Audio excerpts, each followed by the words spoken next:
اعوذ باللہ من الشیطان الرجیم بسم اللہ الرحمن الرحیم وحشر لسلیمان جنودہ من الجن والانس والطیر فہم یوزعون، اور سلیمان کے لیے جناتوں، انسانوں اور پرندوں کے خصوصی لشکر مہیا کیے گئے۔ جنات و پرندے دنیا کے کسی بادشاہ کے لیے مسخر نہیں ہو سکتے۔ اس سے پہلے سے حضرت سلیمان علیہ السلام کے واقعہ کا تذکرہ چل رہا تھا۔ اس میں اللہ تعالیٰ نے یہ بات واضح فرمائی تھی کہ سلیمان علیہ السلام کی دعا پر ہم نے ان کو ایسا بہترین ایسی سلطنت اور حکومت اور ایسا لشکر عطا فرمایا تھا جیسا لشکر دنیا میں کسی کو نہیں دیا، جیسی حکومت اور سلطنت کسی کو ہم نے نہیں دی تھی۔ بے نظیر حکومت اور بے مثال حکومت ہم نے ان کو عطا فرمائی تھی۔ اس میں انسان بھی تھے اور جنات بھی، اور پرند و چرند اور دیگر جانور، اور پھر ہواؤں کو ہم نے ان کے لیے مسخر کر دیا تھا۔ یہ تمام چیزیں پانے کے باوجود سلیمان علیہ السلام کی انکساری و تواضع کا یہ عالم تھا کہ بار بار اللہ تعالیٰ کے سامنے اپنا سر جھکاتے اور یہ کہتے کہ ان ھذا لہو الفضل المبین۔ اس سے پہلے بھی یہ بات آئی ہے، یعنی یہ کھلا ہوا اللہ کا فضل ہے، اس میں میرا کوئی ذاتی کمال نہیں ہے۔ اور یہی کیفیت ہونی چاہیے سب کی، یعنی جتنے انعامات کی بارش ہوتی جائے اللہ کی آپ کے اوپر، آپ کو بجائے یہ کہ غرور اور تکبر کرنے کے، تننے کے، یہ ہونا چاہیے کہ آپ کا سر جھک جائے اللہ رب العزت کے سامنے، اور ہمیشہ جو ہے ایسی ہی کیفیت ہونی چاہیے۔ لیکن لوگوں کا حال یہ ہے کہ تھوڑا سا مل جانے پر اتنا اکڑنے لگتے ہیں۔ سلیمان علیہ السلام کے بارے میں بتایا جاتا ہے کہ ہواؤں کو جب مسخر کیا گیا تھا اور ہواؤں کے دوش پر سواری کے طور پر استعمال کرتے ہوئے آپ اپنا تخت رکھ کر اس پر جاتے تھے تو آپ کا سر جھکا ہوا ہوتا تھا، اتنا جھکا ہوا کہ جا کر نیچے لگ جاتا تھا۔ یہ تواضع اور انکساری کا عالم تھا۔ آج ہم ایک گاڑی میں بیٹھتے ہیں تو کتنا تکبر ہم میں آ جاتا ہے، ہم یہ سمجھتے ہیں کہ ہم جیسے کوئی نہیں ہے۔ یہ مثالیں اللہ تعالیٰ کیوں دے رہے ہیں؟ یہ بتانے کے لیے کہ دیکھو ہم جو تم کو دیتے ہیں، یہ نوازتے ہیں، یہ ہمارا فضل ہے، یہ تمہارا ذاتی کمال نہیں ہے۔ تم اپنی صلاحیتوں سے کچھ بھی نہیں کما سکتے۔ کوئی یہ نہ سمجھے کہ میں نے محنت کی ہے، میں اپنی صلاحیتوں سے کمایا ہوں اور میری یہ ذاتی کمال ہے، یہ ذاتی کمال کسی کا نہیں ہو سکتا۔ تو یہ بتانے کے لیے ایک ایک لفظ میں قرآن کے آپ دیکھیے کہ نصیحت کا پہلو ہوتا ہے۔ آپ اگر سمجھنے کی کوشش کریں تو بار بار یہ لفظ آ رہا ہے لہو الفضل المبین، فضل المبین، یعنی میرے اللہ کا فضل ہے، میرا ذاتی کمال نہیں ہے۔ اور پھر اس آیت میں جو بات بتائی گئی کہ سارے لشکر ہم نے ان کے لیے بنا دیے تھے، اور پھر یہ ہوتا تھا کہ اتنی بڑی تعداد میں ہوتے تھے لشکر کہ ان کو بیچ میں روک روک کر ان کو درست کیا جاتا تھا تاکہ شاہی لشکر میں بد نظمی اور انتشار کا شکار نہ ہو جائے۔ آپ دیکھتے ہیں کہ دنیا میں بھی کہیں پر آپ کبھی کوئی بہت بڑی ریلی ہوتی ہے تو ریلی میں کیا کرتے ہیں، لاکھوں کی تعداد میں اگر لوگ ہوں تو یعنی بیچ بیچ میں ان کو روکا جاتا ہے اور ان کی درجہ بندی کی جاتی ہے کہ یہ اس علاقے کا ہیں، یہ اس علاقے کے ہیں، اور پھر وہ کہیں ادھر کے ادھر نہ ہو جائے، انتشار نہ ہو جائے، ان کو روک کر ان کو درست کیا جاتا ہے۔ یہ چھوٹے چھوٹے ریلی میں یہ حال ہوتا ہے۔ لیکن سلیمان علیہ السلام کے پاس تو جو لشکر تھے وہ نہ صرف انسانوں کے تھے بلکہ جنات کے بھی تھے، پرندوں کے بھی تھے، اور دیگر دوسرے جانوروں کے بھی تھے۔ ان کی الگ الگ صف بندی ہوتی تھی، اور پھر وہ لاکھوں کی تعداد میں ہوتے تھے تو ان کو راستے میں روک روک کر ان کی جو ہے صف بندی ہوتی تھی اور ان کو برابر اور درست کیا جاتا تھا۔ اس میں اللہ تعالیٰ نے اس کی طرف اشارہ کیا ہے۔ حتی اذا اتوا علی واد النمل قالت نملة یا ایھا النمل ادخلوا مساکنکم لا یحطمنکم سلیمان وجنودہ وهم لا یشعرون۔ تاکہ جب سلیمان اپنے لشکر کے ساتھ چونٹیوں کے میدان پر پہنچے تو ایک چونٹی نے دوسری چونٹیوں سے کہا کہ اب تم اپنی اپنی بلوں میں گھس جاؤ، کہیں ایسا نہ ہو کہ سلیمان اور ان کے لشکر تمہیں کچل ڈالیں اور انہیں خبر بھی نہ ہو۔ یعنی سفر کرتے کرتے لشکر ایک ایسے مقام پر اور ایک ایسے میدان اور وادی میں پہنچا جہاں پر چونٹیاں تھیں، تو چونٹیوں نے ایک دوسرے سے کہا کہ سلیمان کا لشکر آ رہا ہے، تم اپنے اپنے گھروں میں اور اپنے بلوں میں گھس جاؤ، کہیں ایسا نہ ہو کہ بے خبری میں سلیمان اور اس کا لشکر تم کو رونڈ ڈالے۔ یہ باتیں سلیمان علیہ السلام سن رہے تھے اور سمجھ بھی رہے تھے اللہ کے حکم سے۔ اللہ تعالیٰ نے ان کو یہ صلاحیت دی تھی کہ ایک ایک جانور کی اور ایک ایک پرندے کی بات وہ سمجھتے تھے، ان کی بولی سمجھتے تھے، جیسا کہ اس سے پہلے شروع آیت میں یہ بات آئی تھی۔ تو یہ چونٹیوں کی باتوں کو انہوں نے سن لیا اور سمجھ لیا۔ فتبسم ضاحکا من قولها، اور پھر یہ سن کر جو ہے سلیمان علیہ السلام اس کی بات پر ہنسنے لگے مسکرا کر، یعنی وہ سمجھ گئے کہ وہ کیا کہہ رہی تھی اور پھر اس پر ہنسے۔ وقال ربی اوزعنی ان اشکر نعمتک التی انعمت علی وعلی والدی وان اعمل صالحا ترضاہ وادخلنی برحمتک فی عبادک الصالحین۔ اور اپنے رب سے دعا کی، اے میرے پروردگار، جن نعمتوں سے آپ نے مجھے اور میرے والدین کو نوازا ہے، ان نعمتوں کے کا کما حق شکر ادا کرنے کے لیے مجھے توفیق عنایت فرمائیے، اور ایسے نیک کام کروں جس سے آپ راضی ہو، اور اپنی رحمت سے مجھے اپنے نیک بندوں میں داخل فرما لیجیے۔ فوراً پھر سے سلیمان علیہ السلام اللہ تعالیٰ سے اپنے رب سے دعا کر رہے ہیں۔ جیسے ہی چونٹی کی بات سنی اور اس کو سمجھا تو اللہ تعالیٰ کا شکر ادا کیا، اور فوراً یہ کہنے لگے کہ اے میرے رب، اے میرے مولا، مجھے آپ توفیق عطا فرمائیے کہ آپ نے مجھے اور میرے والدین پر جو بھی نعمتوں کی بارش کی ہے اس کا میں شکر گزار بندہ بنوں، اس کا میں شکریہ ادا کروں، اور مجھے اس کی توفیق عطا فرمائیے، میری مدد فرمائیے اس سلسلے میں، اور پھر اس کے علاوہ ایسے نیک کام کروں جس سے آپ راضی ہو جائے، اور اپنی رحمت سے میں مجھے ڈھانک لیجئے اور اپنے نیک بندوں میں مجھے داخل فرما لیجئے۔ بالکل کم و بیش ایسے ہی الفاظ کے ساتھ ایک دعا سورہ احقاف پارہ 26 میں بھی آئی ہے، جس میں جو ہے اللہ تعالیٰ نے اس بندے کا ذکر کیا ہے جو 40 سال کا ہو جاتا ہے، حتیٰ اذا بلغ اشدہ وبلغ 40 سنہ قال ربی اوزعنی ان اشکر نعمتک التی انعمت علی وعلی والدی وان اعمل صالحا ترضاہ وَأَصْلِحْ لِي فِي ذُرِّيَّتِي إِنِّي تُبْتُ إِلَيْكَ وَإِنِّي مِنَ الْمُسْلِمِينَ، اس میں وَأَصْلِحْ لِي فِي ذُرِّيَّتِي بھی آ گیا ہے، یعنی اپنی اولاد کو بھی جو ہے اس کے لیے بھی دعا مانگتا ہے انسان۔ یہ کہا سب سے پہلے یہ بات اس میں جو بتائی گئی ہے کہ انسان جب 40 برس کا ہو جاتا ہے تو پھر اللہ کی طرف رجوع ہوتا ہے۔ یہ 40 برس بہت خاص عمر ہے۔ نبیوں کو جو نبوت عطا کی گئی ہے وہ بھی یعنی تمام نبیوں کو تقریباً 40 برس ہی میں نبوت عطا کی گئی ہے۔ 40 برس میں انسان انتہائی پختہ ہو جاتا ہے، پختہ عمر کا، میچیورڈ ہو جاتا ہے۔ 40 برس کے بعد اگر کوئی بات نہیں سمجھتا ہے، نہیں سدھرتا ہے، تو پھر وہ اس کے بعد پھر زندگی بھر نہیں سمجھ سکتا، نہیں سدھر سکتا۔ اس لیے وہ آخری لمٹ ہے کہ 40 برس میں جو ہے انسان کو اچھا ہو جانا چاہیے کم از کم۔ دیکھتے ہیں آپ 40 برس کے بعد اگر 50 کے اور 60 کے ہو جاتے ہیں پھر جو ہے ان کے سدھرنے کا امکان نہیں رہتا ہے۔ 40 کا جو ہے ہنسا اللہ تعالیٰ نے وہاں پر لایا، حتیٰ اذا بلغ اشدہ وبلغ 40 سنہ کہا، پھر اس کے بعد یہی دعا قال ربی اوزعنی ان اشکر نعمتک التی انعمت علی وعلی والدی وان اعمل صالحا ترضاہ واصلح لی فی ذریتی انی تبت الیک وانی من المسلمین۔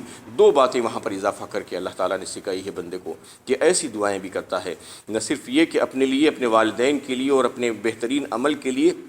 بلکہ یہ کہتا ہے کہ میری اولاد کو بھی اچھا کر دیجئے اور جو ہے ان کی اصلاح کر دیجئے، اور مجھے جو ہے آپ اپنا فرما بردار مسلم بندہ بنا دیجئے کہ میں ہمیشہ آپ سے رجوع کرنے والا رہوں۔ انی تبت الیک، یعنی بہترین دعا ہے، جامع دعا ہے، اس کو سکھلایا ہے اللہ تعالیٰ نے سورہ احقاف میں ان الفاظ کے ساتھ۔ تو یہاں پر بھی جو ہے کم و بیش ویسی ہی دعا ہے۔ اور پھر اس کے بعد وَتَفَقَّدَ الطَّيْرَ فَقَالَ مَا لِيَ لَا أَرَى الْهُدْهُدَ أَمْ كَانَ مِنَ الْغَائِبِينَ، اور ایک موقع پر سلیمان علیہ السلام نے پرندوں کا جائزہ لیا اور کہا کیا بات ہے کہ میں ہدہد کو نہیں دیکھ رہا ہوں، یا وہ کہیں غائب ہو گیا ہے؟ لَأُعَذِّبَنَّهُ عَذَابًا شَدِيدًا أَوْ لَأَذْبَحَنَّهُ أَوْ لَيَأْتِيَنِّي بِسُلْطَانٍ مُبِينٍ، یا میں اس کو سخت سزا دوں گا یا اس کو ذبح ہی کر ڈالوں گا اگر وہ اپنے غائب ہونے کی کوئی معقول وجہ بیان نہ کرے۔ یہاں پر اللہ تعالیٰ جو ہے ایک پرندے کا ذکر کر رہے ہیں کہ سلیمان علیہ السلام اپنے لشکر کی طرف دیکھا اور معائنہ کیا اور اس کی خبر گیری کی تو پتہ چلا کہ ایک پرندہ غائب ہے۔ اتنی یعنی تفصیل کے ساتھ معائنہ کرتے تھے اور دیکھتے تھے کہ ایک ایک پرندہ اور ایک ایک انسان، ایک ایک جنات اس میں ہے یا نہیں ہے۔ تو ایک پرندوں کو انہوں نے غائب پایا، ہدہد کو، تو پوچھنے لگے کہ یہ ہدہد کہاں ہے، یہ کیوں نہیں ہے لشکر میں آج، اور اگر یہ اپنے غائب ہونے کی جو ہے میرے پاس اصل وجہ بیان نہیں کرے گا، درست وجہ، تو پھر میں اس کو سخت سزا دوں گا یا میں اس کو ذبح ہی کر ڈالوں گا۔ یہ ہدہد کو کیوں یاد کیا گیا، اس کے تعلق سے بتایا گیا ہے حدیث میں حضرت عبداللہ ابن عباس رضی اللہ تعالیٰ عنہ کہ حدود ایسا پرندہ ہے جس کو اللہ تعالیٰ نے یہ خصوصیت بخشی ہے کہ وہ آسمان کی فضاؤں میں بلندی سے اڑتے ہوئے بھی زمین کے اندر کی چیزوں کو دیکھ سکتا ہے۔ یہ اللہ تعالیٰ نے اس کو صلاحیت دی ہے، یعنی نہ صرف زمین پر بلکہ زمین کے اندر کیا کیا چیزیں اللہ تعالیٰ نے رکھی ہے اور زمین میں کیسے چشمے ہیں اور کتنی گہرائی میں ہیں وہ اس کو دیکھ سکتا ہے۔ اس لیے سلیمان علیہ السلام اس وقت اس کو اس لیے یاد کیے تھے کہ وہ ایک میدان میں ٹھہرے ہوئے تھے ان کے لشکر کے ساتھ، اور ان کو پانی کی ضرورت تھی، وہاں پر پانی نہیں تھا، تو وہ دکھانا چاہ رہے تھے ہدہد سے کہ پانی جو ہے کتنی گہرائی میں ملے گا یہاں پر اور کس جگہ ملے گا، اور وہ اس کے بتانے کے بعد اپنے جنات کے لشکر کو جو ہے یہ کہتے تھے اور اس کو یہ حکم دیتے تھے کہ یہاں پر کھودو، وہ فوراً کھودتے اور پانی نکال لیتے، کیونکہ جنات کا معاملہ کوئی انسانوں کے جیسا تو نہیں ہوتا ہے کہ مہینوں کھودیں گے، 1 گھنٹے میں 1 منٹ میں کھود ڈالتے تھے وہ اور کھود کر پانی نکال دیتے تھے۔ کیونکہ اس وقت ہدہد کی ضرورت پڑی اس لیے انہوں نے جو ہے اس کو یاد کیا۔ لیکن بتایا جاتا ہے پھر سے عبداللہ ابن عباس رضی اللہ تعالیٰ عنہ نے کہا کہ دیکھو یہ حقیقت بھی جان لو کہ وہ ہدہد جو فضاؤں سے زمین کے اندر کی چیزوں کو دیکھ لیتا ہے، لیکن زمین پر جو ہے اس کے لیے جو شکاری بیٹھا ہوتا ہے یعنی جال ڈال کر وہ اس کو نہیں دیکھ سکتا اور اس کے جال میں پھنس جاتا ہے۔ یہ ایسی حقیقت ہے کہ انسان اس کو سمجھ جانا چاہیے کہ کوئی جو ہے اپنی یعنی طاقت کے بلبوتے پر، کوئی اپنی دماغ اور جو ہے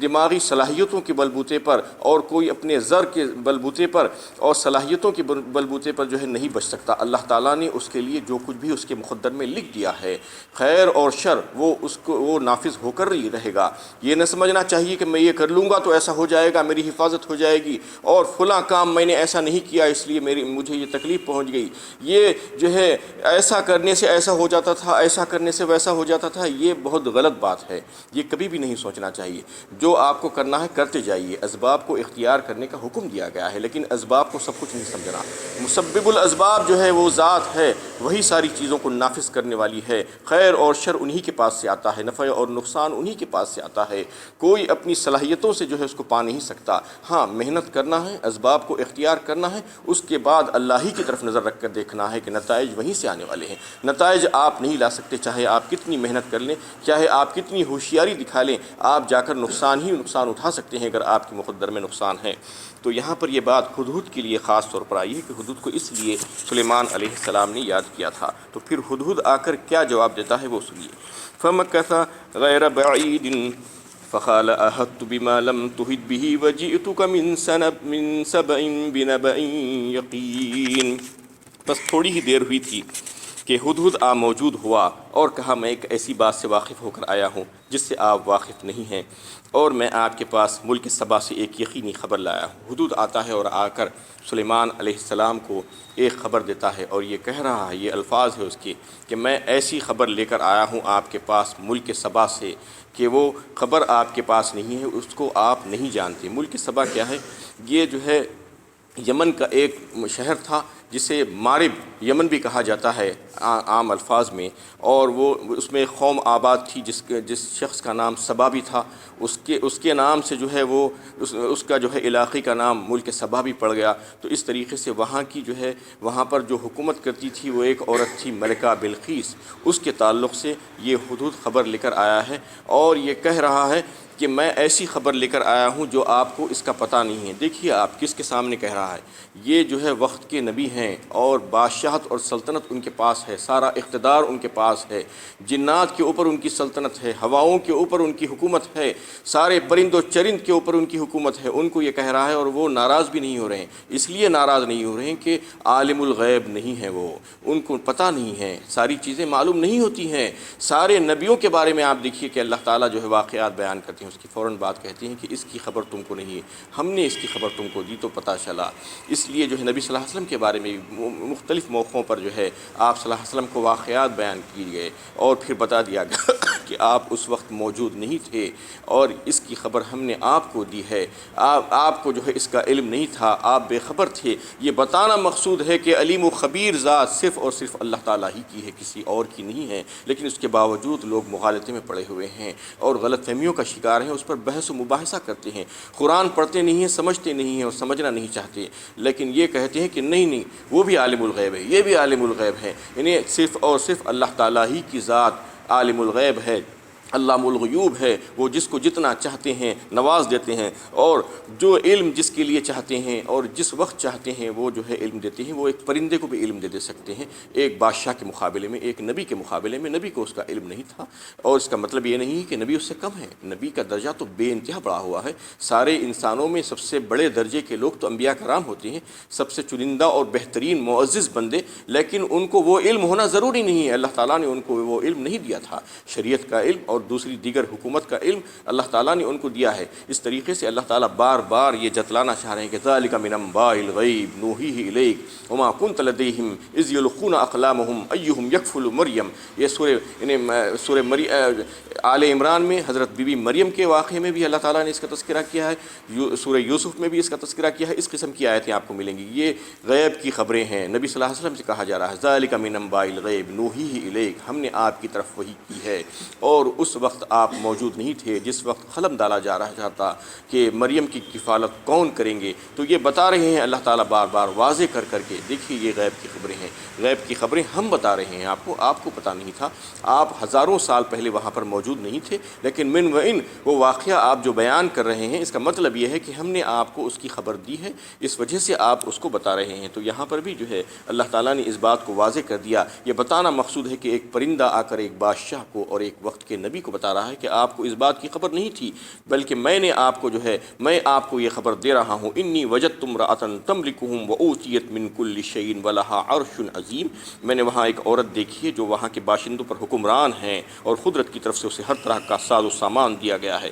اور اس کے پاس نہایت ہی عظیم الشان تخت شاہی بھی ہے۔ اس کا تذکرہ اللہ تعالیٰ اس بات میں کر رہے ہیں اس آیت میں کہ وہاں کی حکمران عورت تھی ملکہ سبا جو تھی بلقیس جس کا نام تھا، اس کو بہترین تخت اللہ تعالیٰ نے عطا فرمایا تھا۔ اس کی تخت کی شان کیا تھی انشاءاللہ آئندہ بات ہوگی۔ وآخر دعوانا ان الحمد للہ رب العالمین۔